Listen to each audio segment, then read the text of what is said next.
Hello friends, welcome to SSC coaching centre. दोस्तों, आज मैं आपके लिए गणित के महत्वपूर्ण प्रश्न लेकर के आया हूं। वीडियो को पूरा देखिएगा। चलिए स्टार्ट करते हैं। पहला प्रश्न है, 17:24 में कौन सी संख्या जोड़ी जाए या घटाई जाए कि 1:2 हो जाए। हमारे पास दिया गया है 17:24। अगर मैं इसमें 5 घटाता हूं तो 17 में से अगर 5 घटाऊंगा तो 12 बचेगा। इधर इधर 5 घटाऊंगा तो 19। किसी भी संख्या से ये कट के 1:2 नहीं होगा। इसका मतलब पहला ऑप्शन नहीं हो सकता।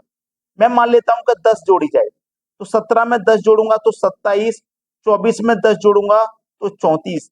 किसी भी संख्या से कटने के बाद ये 1:2 नहीं आ रहा है, तो इसका मतलब ये ऑप्शन भी सही नहीं है। 7 जोड़ी जाए तो हम क्या करते हैं, 7 जोड़ लेंगे। 17 में 7 जोड़ेंगे तो 24 हो जाएगा।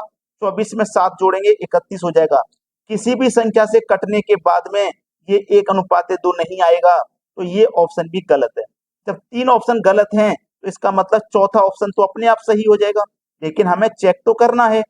मान लेते हैं कि 10 घटाई जाए तो 17 में से 10 घटाएंगे तो 7 हो जाएगा, और 24 में से 10 घटाएंगे तो 14 आ जाएगा। क्या ये किसी संख्या से कट के 1:2 हो सकता है? बिल्कुल हो सकता है। 7 एकम 7, 7 दूनी का 14। तो देखो ये 1:2 में आ गया कि नहीं आ गया। इसका मतलब 10 संख्या में घटानी पड़ेगी, तब हमारा 1:2 आएगा। प्रश्न सभी को क्लियर हो गया। अब देखेंगे अगला सवाल। अगला प्रश्न है, 50% तथा 50% की दो क्रमिक छूटों के बाद निवल छूट प्रतिशत में क्या होगा। बहुत अच्छा सवाल है। देखिएगा, इसको करने के ना दो तरीके हैं, और दोनों में से आपको जो अच्छा लगे वो कर लेना। मैं आपको दोनों तरीके बताता हूं। पहला तरीका है a प्लस बी प्लस का AB/100। ये भी आपका ए है और ये आपका बी है। अब देखो ये छूटे हैं, छूट है तो माइनस का रहेगा A 50। ये भी छूट है बी, तो ये भी माइनस का रहेगा 50। माइनस माइनस क्या होता है प्लस। ए आपका 50 है, बी आपका 50 है, बट्टे में 100 है। ठीक है, देखो माइनस का 50 मिलकर के माइनस का 100 हो गया, प्लस। अब देखो यहाँ पे 2 जीरो से मैं ये 2 जीरो काट दूंगा। 5 गुने 5 25 हो जाएगा। अब माइनस के 100 में से प्लस का 25 घटेगा तो माइनस का 75 आएगा। तो माइनस का 75 आने का मतलब है कि इन दोनों छूटों को मिला के एक छूट 75% की बनेगी। ये आपका आंसर हो गया बी ऑप्शन। ये पहला तरीका हो गया। अब दूसरा तरीका क्या है वो भी समझ लीजिए। दूसरा तरीका है आपका कि कोई भी वस्तु कितने की है, 100 रुपए की है। उस पर आप क्या कर रहे हो, 50% की छूट दे रहे हो। 100 पे 50% की छूट, परसेंट का मतलब बटे में 100। ये पहली छूट हो गई। आपने दो छूटें दी हैं, दूसरी छूट भी 50 की है, तो 50% का मतलब बटे में 100। ठीक है, तो यहाँ पे देखो 2 जीरो से आपका 2 जीरो ये कट जाएगा, कट गया ना। 100 से 100 कट गया। 5 गुने 5 कितना हो गया, 25। ठीक है, 5 गुने 5 कितना हो गया, 25। अब देखो 100 की चीज थी। ठीक है, 100 की चीज थी, हमारे पास बचा कितना, 25। तो 100 की चीज पे हमारे पास केवल 25 रुपया बचा है, तो इसका मतलब छूट हमने कितने की दी है, 75 की छूट दे दी है। तो हमारा आंसर ऐसे भी आ गया।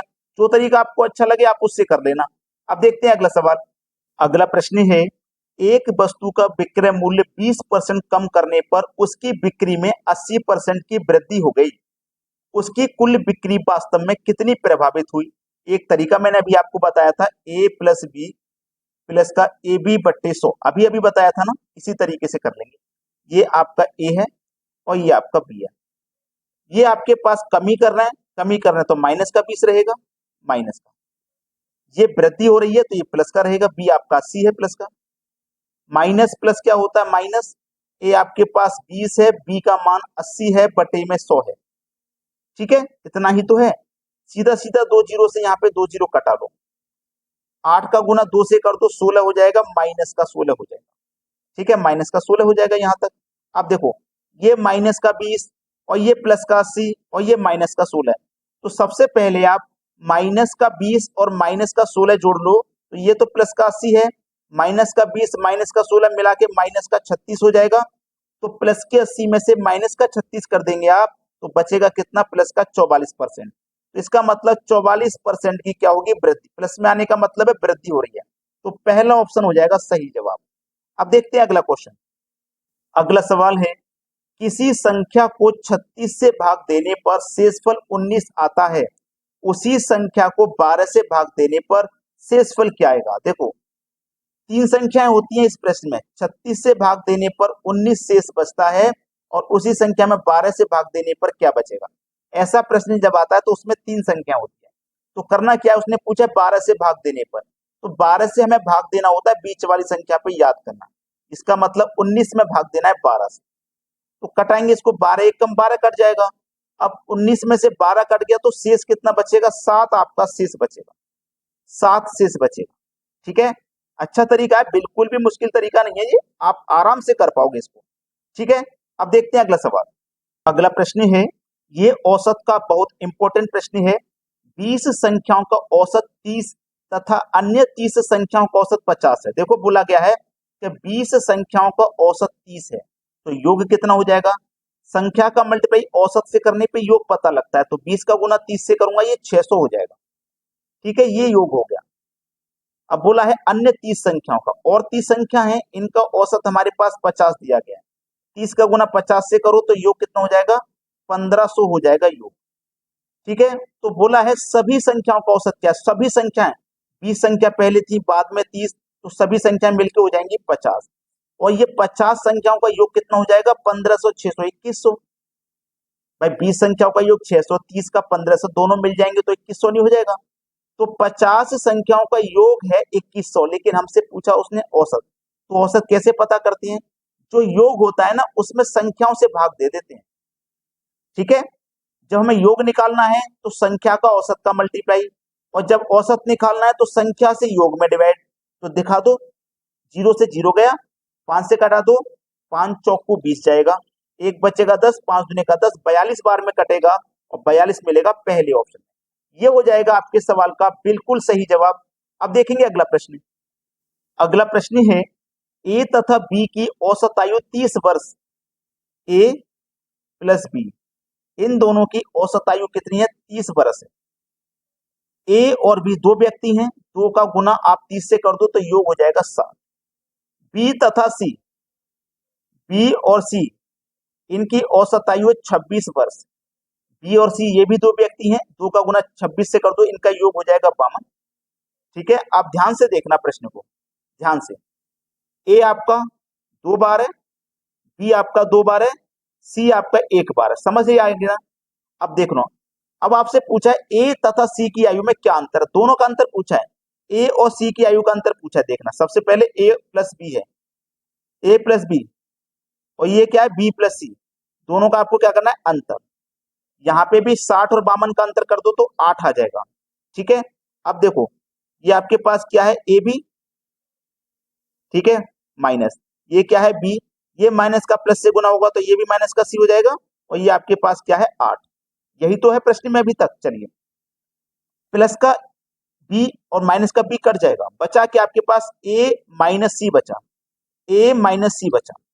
आपसे ए और सी की आयु में अंतर पूछा है ना, तो ए और सी का ही तो अंतर पूछा है, तो ए और सी का अंतर कितना है, 8 बरस। ये आपके सवाल का हो जाएगा बिल्कुल सही जवाब, डी ऑप्शन। क्लियर हो गया सभी को। अब देखते हैं अगला प्रश्न।